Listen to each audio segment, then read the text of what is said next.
Koroğlu dağlarına beləcə ağ, bəyaz qarı ilə gəlib.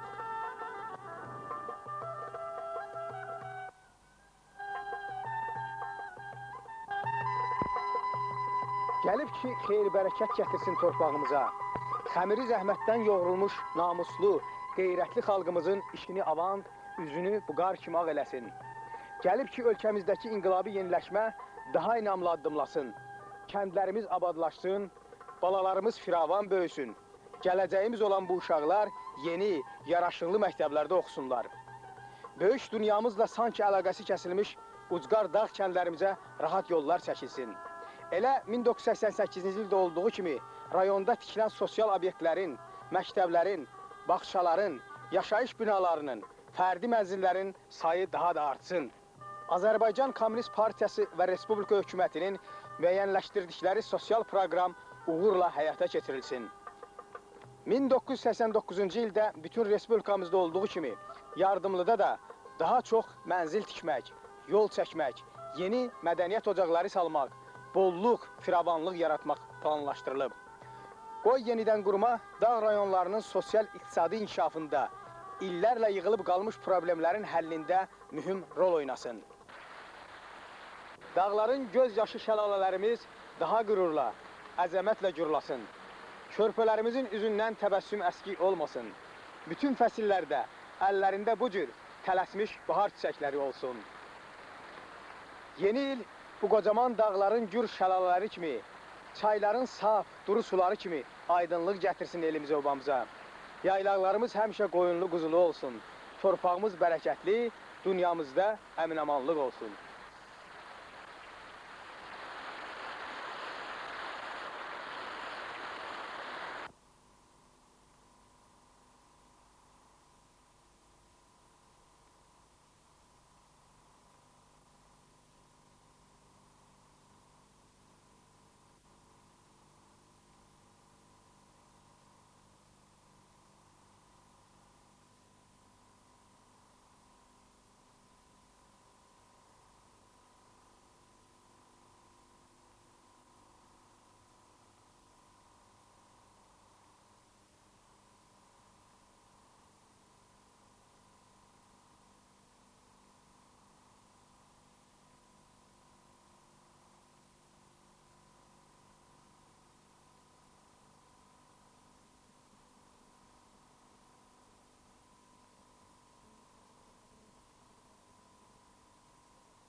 Yoldaş Sırayev, qərarın qəbul edildiyi vaxtdan müəyyən müddət keçib. Konkret olaraq sizin rayonda bu sahədə hansı işlər görülüb? Azərbaycan Komünist Partiyası Mərkəzi Komitəsinin və Respublika Nazirlər Sovetinin dağ rayonlarının sosial-iqtisadi inkişafını sürətləndirmək haqqındakı 100 nömrəli qərarı bizim rayon üçün də böyük əhəmiyyət kəsb edir. Qərardan keçən müddət ərzində, xüsusilə son bir il ərzində rayonda xeyli işlər görülüb, konkret tədbirlər həyata keçirilibdir. Elə təkcə bir faktı demək istəyirəm ki, əgər əvvəllər rayonda bir məktəb binasının tikintisinə 4-5 il vaxt sərf olunurdusa, bu il isə 8 ay ərzində 360 yerlik kənd orta məktəbi tikilib istifadəyə verilmişdir. Bu, eyni zamanda Azərbaycan Komünist Partiyasının və Respublika hökumətinin rayonumuzun sosial-iqtisadi inkişafına göstərdiyi qayğının təzahürüdür. Bugün qəsəbəmizin və kəndlərimizin siması xeyli dəyişilmiş, əməkçilərimiz özləri üçün yaraşıqlı, fərdi mənzillər tikmişlər.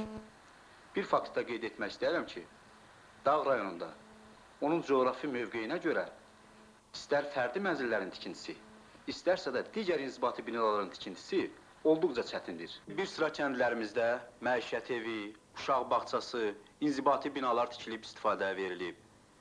7 kənddə xüsusi evlərdə yerləşən məktəb binaları ictimai binalara köçürülüb. Rayonun veteranları üçün tikdiyimiz evi də bu günlərdə onların sərəncamına verəcəyik. Hazırda 1500 yerlik yeni avtomat telefon stansiyası quraşdırılır. Rayon mərkəzində dövlət vəsaiti hesabına yeni yaşayış evi ucaldılır. 90 yerlik yeni tipli bağçanın binövrəsi qoyulur. Bugün bizi ən çox narahat edən problemlərdən biri də kəndlərimizə rahat yolun olmamasıdır. Axı abadlığın, inkişafın özü də elə yoldan başlanır. Vaxtilə maşın təkəri dəyməyən kəndlərimizə yol çəkirik.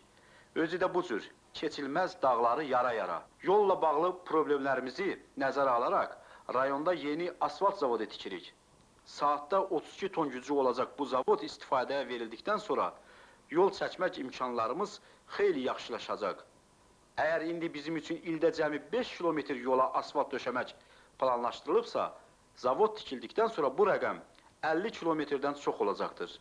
Bugün fərəhlə deyə bilərəm ki, yenidən qurma adamlarımızın şuurunda dəyişiklik edib, onları hərəkətə gətirib. Ən başlıcası, yenidən qurmaya xalqda inam artmışdır. İllərlə yığılıb qalmış sosial problemlərin həllində hamı iştirak etmək istəyir. Bugün qarşıya qoyduğumuz mənzil proqramının həllində, rayonumuzun sosial inkişafında biz təkcə kənardan gətirilən tikinti materiallarına arxayın ola bilmərik. Qədim ənənələri davam etdirərək, yerli materiallardan, çay daşından, gildən, çiy kərpicdən istifadə edirik. Lakin bu sayədə konkret köməyə ehtiyacımız var. Yəni, əlaqədar idarə və təşkilatlar belə yataqların axtarıb tapılmasında bizə yaxından kömək etməlidirlər. Gördüyümüz bu işlər, saydığımız bu rəqəmlər bir sıra çətinliklərlə həll olunur. Əvvəla bizim özümüzün sərbəst tikinti təşkilatımız yoxdur. Rayonumuzun ünvanına göndərilən tikinti materiallarını 80 kilometr uzaqdan, yəni Port İliç qəsəbəsindən daşıyırıq. Bu da xeyli əlavə vəsait hesabına başa gəlir. 100 nömrəli qərarda əmək resurslarından səmərəli istifadə olunması və gənclərin, xüsusilə gənclərin işlə təmin olunması qarşıya bir problem kimi qoyulur. Bugün rayonumuzun sosial-iqtisadi inkişafında və onun abadlaşmasında şübhəsiz ki, gənclərin rolu böyükdür. Onları kənddə saxlamaq üçün sərbəst iş yerləri olmalıdır. Lakin bu sahədə çətinliklərimiz çoxdur. Görünür, bu sahədə daha çox iş görmək lazım gələcəkdir. Düzdür, yeni açdığımız tikiş sexində 50 nəfər qız çalışır. Lakin bu o qədər də böyük rəqəm deyil. Yaxşı olardı ki, ayrı-ayrı nazirliklər, fabriklər, rayonumuzda xalq istehlakı malları istehsal edən sexlər yaratsınlar. Bu bizə ehtiyat işçi qüvvəsindən səmərəli istifadə etməsində kömək edər. Gənclərimizin şəhərə axınının qarşısını alar. Bir halda ki, söhbət problemlərdən gedir, daha bir məsələni qeyd etmək istərdim. Təbiətimizin, onun sərvətlərinin qorunması bugün hamının vətəndaşlıq borcudur. Vaxtilə gördüyünüz bu çılpaq təpələr dünyanın ən nadir ağacları, vələs, palıd, dəmir ağacı meşələri olub. Zərurət üzündən, bilərəkdən qanunlarımızı pozub, meşələrimizi qırıb, yanacaq kimi istifadə etmişik. Təbiətimizi öz əlimizlə məhv etmişik. Fauna və floramızı körlamışıq. İndi təbiətimizin qorunması, onun gələcək nəsillərə çatdırılması üçün hər birimiz müəyyən qədər iş görməliyik. Bax elə buna görə də bugün rayonumuza təbii qaz kəmərinin çəkilməsi günün ən aktual, mən deyərdim ki, bir nömrəli məsələsi olmalıdır. Elə 100 nömrəli qərarda da bu məsələnin həlli bir problem kimi irəli sürülmüşdür. Biz bu işin tezliklə başa çatdırılması üçün bütün qüvvələri səfərbər etməliyik. Mən inanıram ki, yenidən qurmanın irəliləyişi, respublikamızdakı sağlam ab-hava, yardımlının da sosial-iqtisadi inkişafında mühüm rol oynayır.